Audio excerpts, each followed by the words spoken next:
first of all, what happened to your shoe, man? Where's your shoe at? How long you been on the streets for, bro? Shit. Like how long? Years? Did you ever used to do something for a living? Do you have a trade? Have you ever worked? You haven't?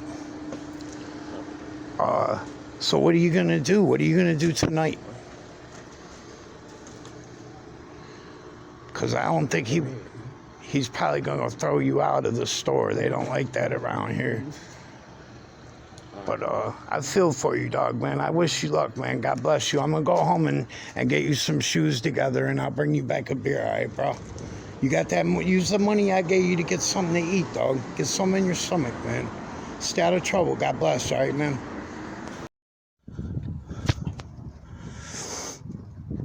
Pretty much my view on it is, you know, there's a lot of people that really, a lot of these people, it ain't even their fault that they're on the street. I mean, you know, that guy's like not even right. You know what I'm saying? He can't function at a job or whatever, and you know, these people are just casted aside, you know, and he's standing on the corner of the street by where I live with, you know, one shoe on his foot. I mean, you know, it's a fucked up world when, you know, I mean, and the guy was clearly talking to himself. I mean, you know, he needs help, you know what I'm saying? He probably doesn't have no family and shit. So what is it gonna be till he aggravates the neighbors or the people going to the store and the police have to come get him and he get thrown in jail, and that's where a lot of people like that end up. But later.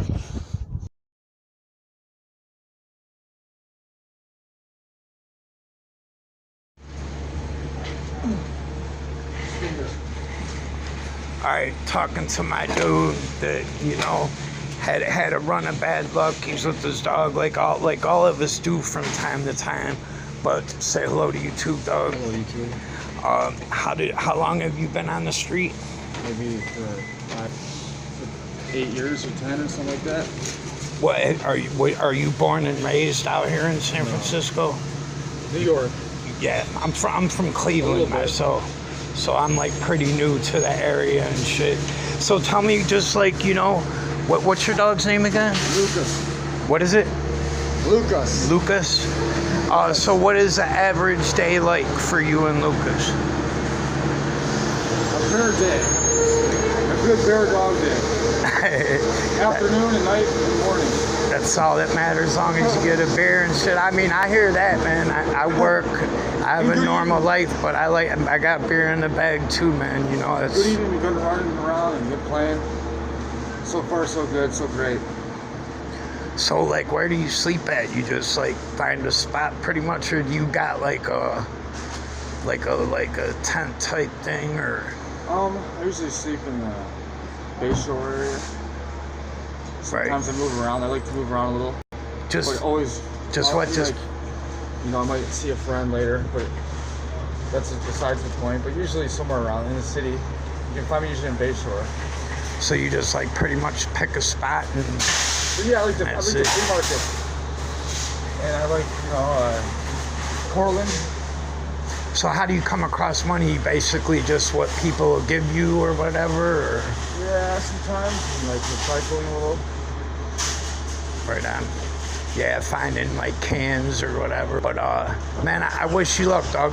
You be careful out of here. My name's Lonnie, man. Lonnie? Yep. Dude, I forgot to ask you what size shoes you wear. What size shoes you wear, bro? What size shoes do you wear? Cause my girl got some younger kids. What size shoes you wear? 10s? You wear size 10? You wear size 11 and a half? Here goes some shoes, dog. Where are you staying at? You're gonna stay by the store tonight? A few homeless cats be going over there, like right in the back, and the police won't come and fuck with you. You feel what I'm saying? Here, let me get you a couple cigarettes. Here, dog, you can have the rest of them, man. It's like a half a pack, man. You got a lighter? Huh? You don't got one? You got a lighter? I don't have a lighter. Here. Thank you. Stay out of trouble, bro. Brother, my name's Lonnie. How you doing?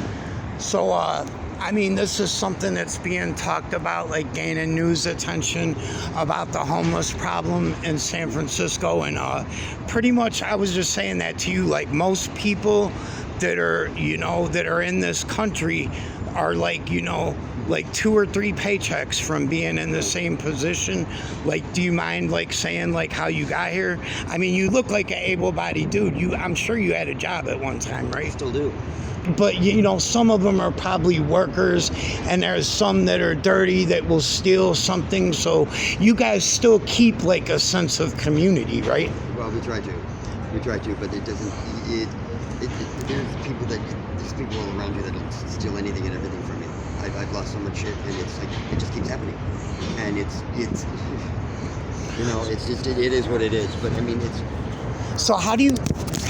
I'm sorry. So like, how do you police that kind of stuff? Like, you know, do you guys have like, do you have like other people that are like yourself that also work, and you kind of try to look out for each other? Yeah. That's real, man. I mean, that's honest and shit. And like, really, to be honest, dude, like, you know, you're nobody that I'm not built like that. I won't shrug no one off or think that I'm better than anyone else. Right. But a lot of people do. And it seems to me like they're pointing a finger like that to a certain extent. Like it's like a plague, like, you know, oh my God, they're pooping on the street.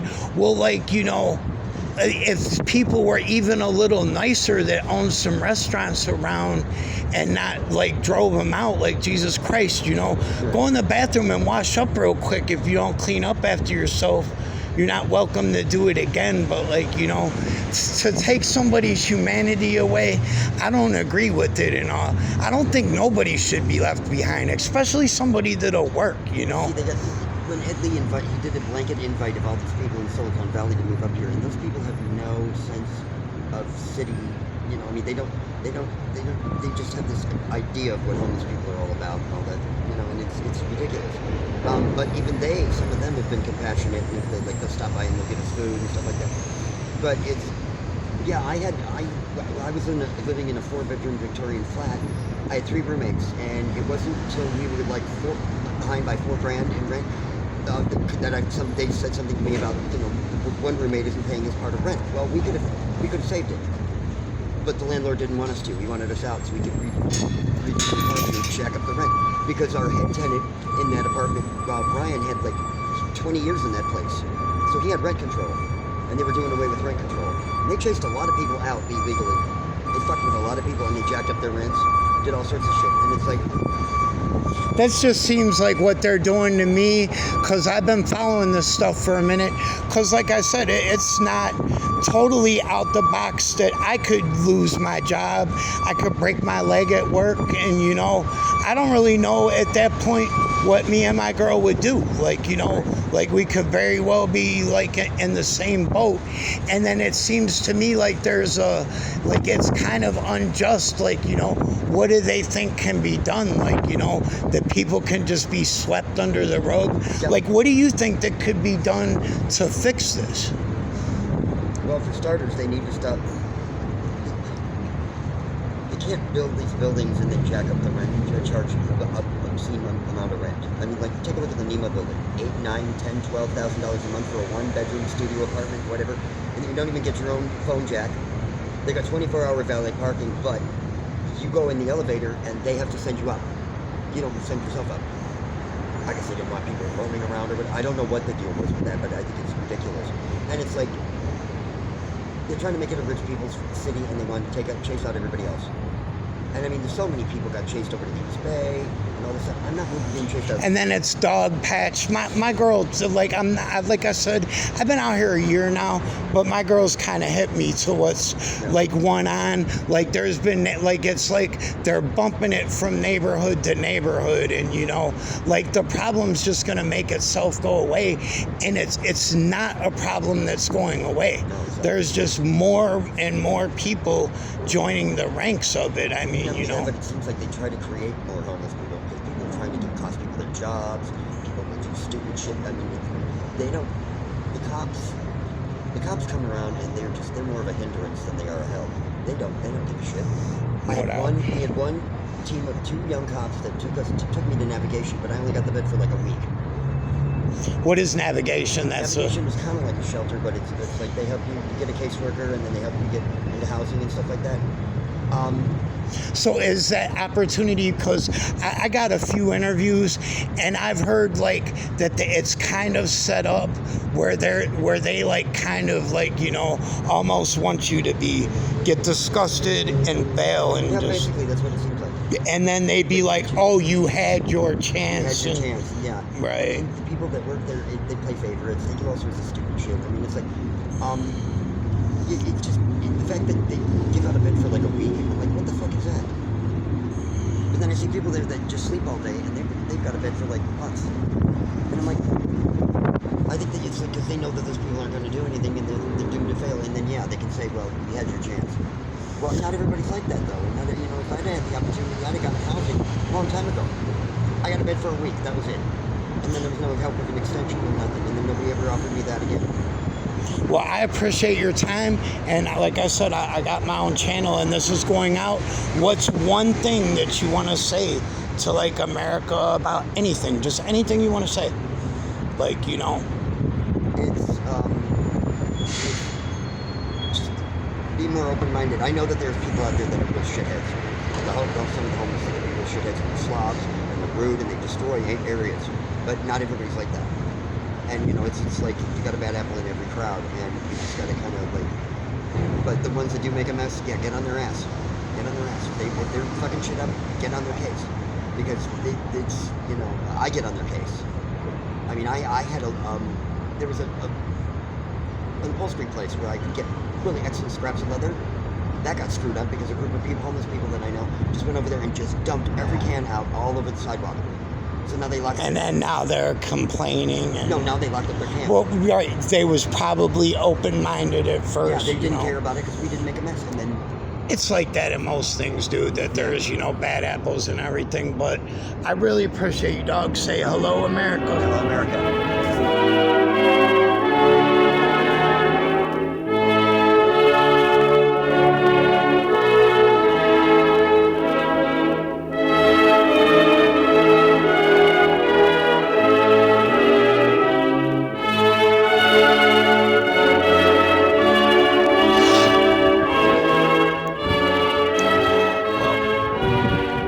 Pretty chilly out tonight.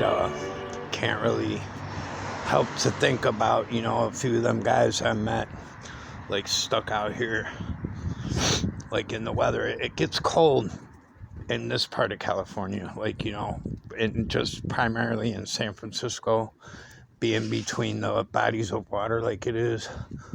But learned some things, you know, and just interviewing them guys that, you know, kind of like got to be thankful for what you have. You know, it's a cold, cruel world out here in this day and age. But I'm thinking about the 3 guys I interviewed. Like, you know, one of them seemed like, you know, lost along the way. He just like, you know, kind of just, you know, lost his drive, you know, to work or whatever. And the first guy, like, you know, he was crazy. I mean, you know, for lack of a better word, like, you know, he had mental problems. So I don't think like it's really his fault being out on the street. And the third guy, I mean, he works, you know what I'm saying? He's got a job at the post office, you know, that still isn't even enough to sustain himself and keep him in a place. But it's some sad stories. But anyway, next weekend, I'm gonna go spend the night down there, like, see what it's like to be on the street for one night. And I'm gonna interview like the other end. I'm gonna go to some store owners, look at the other side of the story, interview some store owners that their business has been hurt. The tourist trade's been hurt severely in San Francisco because of the whole homeless problem.